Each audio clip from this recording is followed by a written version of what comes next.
Hello everyone, myself doctor Akash Soni और आप लोगों के लिए सबसे इंपॉर्टेंट न्यूज लेके आया हूं। अभी जो नेक्स्ट से रिलेटेड जो वेबिनार हुआ है अभी अभी उसका जो जेस्ट है, एक्चुअली उसमें क्या बात हुई, बहुत सारी क्वेरीज लोगों ने मुझको भेजी थी मेरे ट्विटर पे, मेरे इंस्टा पे, बहुत सारी जगह से बहुत सारी क्वेरीज थी और सारी क्वेरीज के जवाब आ गए हैं। लगभग सारी क्वेरीज के आप लोगों के जवाब आ चुके हैं। तो मैं डॉक्टर आकाश सोनी आप लोगों को सबसे पहले बोलना चाहूंगा, आप ऐसी खबरों के लिए और ऐसी जानकारी के लिए नीट पीजी नेक्स्ट इन सब के लिए इस चैनल को सब्सक्राइब कर दीजिए और बेल आइकन दबा दीजिए। मैं आप लोगों को पता होगा कि मैं नीट पीजी काउंसलिंग को लेकर सबको गाइड कर रहा हूं, तो जो लोग नीट पीजी दे रहे हैं, नीट पीजी की काउंसलिंग में अभी एलिजिबल हैं, काउंसलिंग करा रहे हैं, वो लोग भी इसे सब्सक्राइब कर दें। उस पर भी वीडियो टाइम टू टाइम आपको अपडेट कर दी जाएगी। तो मैं आपको सबसे तरीके से बताता हूं कि आज की मीटिंग में सबसे पहले क्या हुआ। सबसे पहले जो हुआ, उन्होंने सबसे पहले जो बताया कि जो सिलेबस होगा, नेक्स्ट एग्जाम का जो सिलेबस होगा वो चेंज नहीं होगा, ओनली जो इवेल्युएशन का जो मेथड है वो बदल रहे हैं। तो इसका मतलब ये कंफर्म होगा कि सिलेबस जो अभी तक चलता आया है, जो यूनिवर्सिटी एग्जाम का सिलेबस था वही सिलेबस होगा, बस वो यूनिफॉर्म हो जाएगा। दूसरा, अब ये कंफर्म हो गया कि 2019 बैच से नेक्स्ट होना तय है, 2024 में नेक्स्ट कंफर्म। ठीक है, अब आप लोगों के दिमाग में बहुत सारे सवाल आ गए होंगे, लेकिन मैं आपको बिल्कुल वीडियो लास्ट तक देखिएगा, पूरे आपके कंसेप्ट क्लियर हो जाएंगे।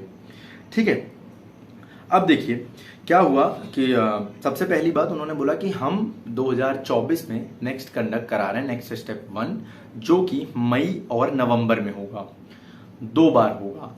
लेकिन ये सप्लीमेंट्री की तरह नहीं होगा। ऐसा नहीं है कि जो मई में हुआ उसे वो नवंबर को सप्लीमेंट्री एग्जाम बोला जाएगा, नहीं, दोनों को मेन एग्जाम ही बोला गया है। उन्होंने सप्लीमेंट्री वर्ड हटा दिया है, बहुत क्लियरली उन्होंने मेंशन किया, बहुत आज वेबिनार में उन्होंने बहुत अच्छे समझाया कि हम सप्लीमेंट्री एग्जाम नहीं है, वो मेन एग्जाम के जैसा ही है। ये क्यों ऐसा किया जा रहा है? ये इसलिए किया जा रहा है कि बहुत सारे स्टूडेंट इसलिए इस चक्कर में हैं, ये दिमाग में चल रहा है कि हमारा सिलेबस तो अभी खत्म ही नहीं हुआ, हमारा फाइनल पार्ट 1 ही नहीं खत्म हुआ, उसका एग्जाम ही नहीं हुआ है, हम कैसे देंगे, क्या करेंगे। तो उनके लिए है स्पेशली कि आपका सिलेबस, आपका सेशन लेट स्टार्ट हो रहा है तो आप नवंबर में दे दीजिए, कोई दिक्कत नहीं, मई वाला देने की आपको जरूरत बिल्कुल नहीं है। जिनका खत्म हो गया वो मई में दे दें, उनको भी बिल्कुल दिक्कत नहीं है, कोई टेंशन की बात नहीं है। ठीक है, तो ये इन लोगों के लिए, किसी को कोई अनफॉर्चुनेट सिचुएशन हो गई, किसी के साथ कोई बीमार पड़ गया, कुछ हो गया, तो वो नवंबर में दे दे एग्जाम। ये एक सुविधा बनाई है उन्होंने मई और नवंबर दोनों के लिए।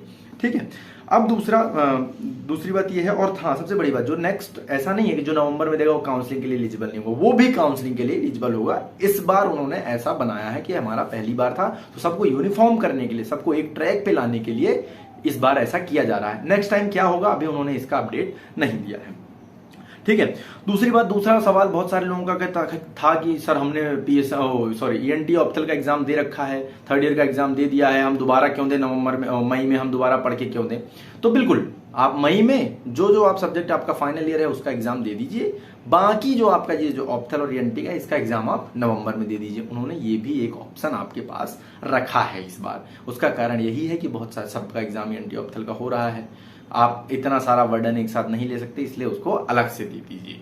ठीक है, ये उन्होंने क्लियर कट मेंशन किया है कि पहली बार ऐसा होगा जिसमें आप दोनों एग्जाम दे सकते हैं।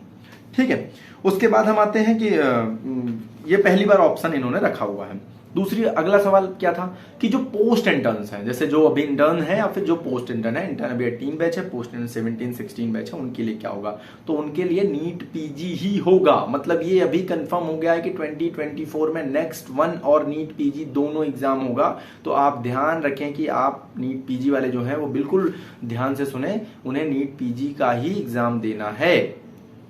ठीक है, आप इसके लिए बिल्कुल एकदम वो हो जाएं कि हाँ, ऐसा मत सोचिए कि आपको नेक्स्ट देना है, आपको नीट पीजी ही देना है। उसके बाद अभी आपने देखा, अभी मैंने आपको सब कुछ बता दिया। अब देखिए आप मेरे स्क्रीन पे सबसे पहले एक चीज रिफ्लेक्ट कर रही है कि नेक्स्ट एग्जाम कैसे होगा। ये देखिए, दिख रहा होगा आपको कि ये 3 पेपर होंगे, है ना, 3 पेपर होंगे नेक्स्ट वन में। ठीक है, मेडिसिन अलाइड, सर्जरी अलाइड, ठीक है, ऑप्स गाइनी, पीडियाट्रिक, ऑप्थल और ईएनटी। ठीक है, तो ये टोटल 6 एग्जाम होंगे। एक दिन में 2 एग्जाम होगा, एक बड़े सब्जेक्ट का होगा जिसमें 120 क्वेश्चंस रहेंगे और 3 घंटे का एग्जाम होगा, उन दोनों के बीच में 2 घंटे का ब्रेक होगा। उसके बाद शॉर्ट सब्जेक्ट का एक एग्जाम होगा जो 1.5 घंटे का होगा, उसमें 60 क्वेश्चंस रहेंगे। मेडिसिन को पीडिया के साथ कंबाइन किया है, ठीक है। तो ये जो आपको स्क्रीन पे दिख रहा है इस तरीके से किया है। इन दोनों के बीच में एक दिन का ब्रेक डे रहेगा, रेस्ट डे रहेगा, ठीक है। एनएमसी ने बहुत क्लियर मेंशन भी किया और जो जिन्होंने वेबिनार को होस्ट किया वो भी बता रहे थे कि हम ये इसलिए चाहते हैं कि आप अच्छे से अपनी नींद ले सकें। स्लीप बहुत इंपॉर्टेंट है दोस्तों, और डॉक्टर्स लाइफ में जो हमारा प्रोफेशन है उसमें स्ट्रेस काफी ज्यादा रहता है, तो ये इस तरीके से है।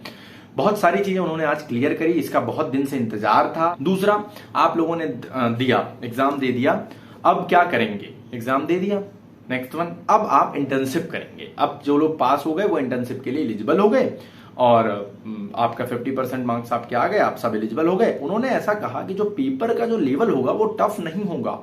उन्होंने बोला जो 60% अमाउंट है पेपर का, 60% अमाउंट, जो 60% क्वेश्चंस आने वाले हैं, जो 60% क्वेश्चन आएंगे वो 60% ऐसे क्वेश्चंस होंगे जो मस्ट नो होने चाहिए एक किसी भी एमबीबीएस क्वालिफाइड डॉक्टर के लिए।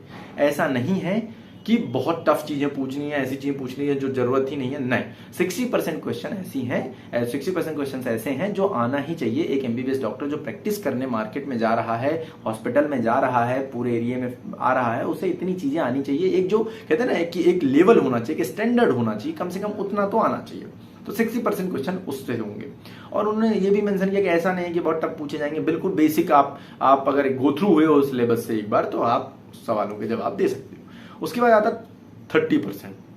30% क्वेश्चन में ऐसा है कि आपको थोड़ा सा टफनेस बढ़ाया है, ये चीजें आप जाने या ना जाने कोई वो नहीं है, मेन हो आप, ऐसा हो सकता है। दूसरा, कोई कंपलसरी नहीं है। जो 10% क्वेश्चन होंगे वो टफ होंगे, एग्जाम का लेवल मेंटेन करने के लिए वो क्वेश्चन होंगे, तो वो में मतलब एकदम उसकी बहुत ज्यादा आवश्यकता नहीं है। तो ये एक उन्होंने बताया है कि किस तरीके से कितना कितना परसेंटेज टफ और उसके बाद इजी, टफ और वेरी टफ, इस तरीके से उन्होंने बताया है। दूसरा, नेक्स्ट वन दे दिया आपने, उसके बाद आप कहां चले गए? इंटर्नशिप करने, अपने अपने रेस्पेक्टिव इंस्टीट्यूट में आप इंटर्नशिप करने के लिए आए हैं।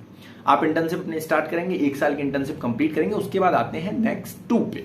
अब नेक्स्ट 2 पे क्या क्या होगा? तो नेक्स्ट 2 का सिलेबस आपके स्क्रीन पे अभी रिफ्लेक्ट कर रहा होगा, देखिए ये नेक्स्ट 2 का सिलेबस होगा। इसमें पीएमआर एक एक्स्ट्रा ऐड किया है, फिजिकल मेडिसिन एंड रिहेबिलिटेशन को। अब फिजिकल मेडिसिन एंड रिहेबिलिटेशन को क्यों ऐड किया है इन्होंने बताया कि जब एक बच्चा एक डॉक्टर एमबीबीएस कंप्लीट करके कहीं भी पेरीफेरी या कहीं भी ऐसी जगह जाता है तो वहां पे पीएमआर के स्पेशलिस्ट अवेलेबल नहीं होते हैं, तो वहां पे आपको पीएमआर की बहुत जरूरत पड़ती है ऑर्थोपेडिक के साथ। आप वहां पे बेसिक चीज आनी चाहिए, उन्होंने एक एक्स्ट्रा चीज ऐड की है, पीएमआर वाला सिलेबस, जो कि ऑर्थोपेडिक में कहीं ना कहीं कवर हो जाएगा। वो आपको ऑर्थोपेडिक में ही बताया जाएगा ड्यूरिंग आपकी इंटर्नशिप पोस्टिंग के टाइम पे। अब नेक्स्ट 2 आता है। अब नेक्स्ट 2 का एग्जाम कौन लेगा? अभी तक ये चीज क्लियर नहीं थी, आज एनएमसी ने क्लियर कर दिया कि नेक्स्ट 2 का जो एग्जाम का जो डेट होगा पूरे इंडिया में वो पब्लिश कौन करेगा? एनएमसी ही करेगी। लेकिन एग्जाम लेगा कौन? उस स्टेट की कॉम्पिटेंट यूनिवर्सिटीज के द्वारा वो एग्जाम कंडक्ट कराया जाएगा। आपके मेडिकल कॉलेज जो हैं वो और आपकी यूनिवर्सिटीज जो हैं वो यूनिवर्सिटी के द्वारा एग्जाम कंडक्ट कराया जाएगा। तो ये बहुत क्लियर हो गया कि इंटर्नशिप के बाद नेक्स्ट 2 होगा और नेक्स्ट 2 का एग्जाम कौन लेगा। उसके बाद बच्चों आते हैं हम कि अभी जो आप लोग सुन रहे थे कि मॉक होने वाला है, मॉक होना चाहिए, बिल्कुल उन्होंने उसके लिए भी सब कुछ क्लियर कर दिया कि मॉक एग्जाम होगा, ये कंफर्म हो चुका है, मॉक टेस्ट होगा। अब मॉक टेस्ट कब होगा? बस 28 जून से इसके रजिस्ट्रेशन स्टार्ट हो जाएंगे। उन्होंने बोला अभी तुरंत नोटिस को निकालने वाले हैं। 28 जून 2023 से रजिस्ट्रेशन चालू होंगे और 28 जुलाई को उन्होंने डेट दे दी है। हालांकि उन्होंने बोला है, लगभग कंफर्म है, 28 जुलाई 2023 को मॉक टेस्ट होगा। ये अगला पेज जो मैं आपको दिखा रहा हूं ये उनके स्लाइड का ही वो है, इसमें लिखा हुआ है क्लियर कि 28 जुलाई 2023 को मॉक होगा। अब ये मॉक कौन ले रहा है? इस बार एम्स दिल्ली ले रहा है, आप देख ही रहे होंगे, इसमें सब लिखा हुआ है। एम्स से वो कंसर्न करके थोड़ा सा इसको वो कर लेंगे। मॉक भी दिल्ली ले रहा है और पूरा एग्जाम भी इस बार शायद नेक्स्ट दिल्ली ही कराएगा, ऐसी बात चल भी रही थी और ऐसा होने भी वाला है। ठीक है, तो ये और एक सबसे आखिरी बात जो उन्होंने बताई कि अभी तक ऐसा, मतलब आपने एक चीज मैंने बताई थी पहले कि मई और नवंबर में 2 अलग अलग एग्जाम होंगे ना, बोला एक कंप्लीट साइकिल, मतलब नेक्स्ट 1 पूरा हो जाएगा, नेक्स्ट 2 पूरा हो जाएगा, वो कंप्लीट साइकिल का जो टेन्योर होगा उसके वही आपका जो पीजी में काउंट होगा। मतलब समझ रहे हैं आप कि नेक्स्ट 1 आपने मई में दिया, उसके बाद जब आप नेक्स्ट में पास हुए आप इंटर्नशिप कंप्लीट कर देंगे, नेक्स्ट 2 दे देंगे, नेक्स्ट 2 के बाद जब आप पास हो जाएंगे उसके बाद ही आप आ पाएंगे पीजी कराने, पीजी की काउंसलिंग के लिए एलिजिबल होंगे। ऐसा नहीं होगा कि मतलब आप इसको पहले कर लिया फिर नवंबर वाला दे दिया और फिर पूरी इंटर्नशिप कर ली और नेक्स्ट 2 जल्दी दे दिया, तो ये नहीं, ये कंप्लीट साइकिल जो होगी ना उसी के स्कोर को ऐड किया जाएगा। मतलब आप मेरी बात समझिएगा, बहुत बड़ी बात है ये कि आप अलग अलग ऐसा नहीं कर सकते। ब्रेक में सिर्फ इस बार के लिए इन्होंने बोला है, आने वाले टाइम में आप ऐसा नहीं कर सकते, वो एक कंप्लीट साइकिल में ही उसको लेना पड़ेगा। मतलब आप एक साथ ही आपको पेपर देना पड़ेगा, ठीक है। तो ये कुछ चीजें थी जो नेक्स्ट को लेके बहुत सारा इधर उधर चल रहा था, बहुत सारी बातें मार्केट में चल रही थी कि ऐसा हो सकता है, ऐसा हो सकता है, ऐसा हो सकता है। आज एनएमसी ने बहुत कुछ क्लियर कर दिया। आपके जितने भी सवाल थे वो मैंने क्वेश्चन आंसर वाले एस्पेक्ट में उन्हें पूछा भी था, और उन्होंने उसके पहले ही वो क्वेश्चन मैंने जो पूछे वो क्वेश्चन ऑलरेडी जनरल क्वेश्चन थे, जहां तक है सारे क्वेश्चन के जवाब दे दिए गए हैं। एक आखिरी सवाल बचता है एफएमजी को लेके, तो बिल्कुल फॉरेन मेडिकल ग्रेजुएट्स भी इसी तरीके से पेपर देंगे, वो वहां पे कंप्लीट करेंगे, उसके बाद आके यहाँ एग्जाम देंगे, वो पास होंगे, उसका इंटर्नशिप करेंगे, वो भी एग्जाम देंगे। सिंपल, बहुत सिंपल है, ठीक है। तो ये इन लोगों का हो गया। जो पोस्ट इंटर्न थे उनकी भी चीजें क्लियर हो गई, इंटर्न थे उनकी भी चीजें क्लियर हो गई। तो अब आप लोग सब तैयारी में लग जाइए। बहुत बहुत धन्यवाद आपका इस वीडियो को लास्ट तक देखने के लिए। चैनल को सब्सक्राइब किए बिना मत जाइएगा, आने वाले टाइम पे आपके लिए ऐसी ही चीजें मैं लाता रहूंगा। Thank you, heads of, good day.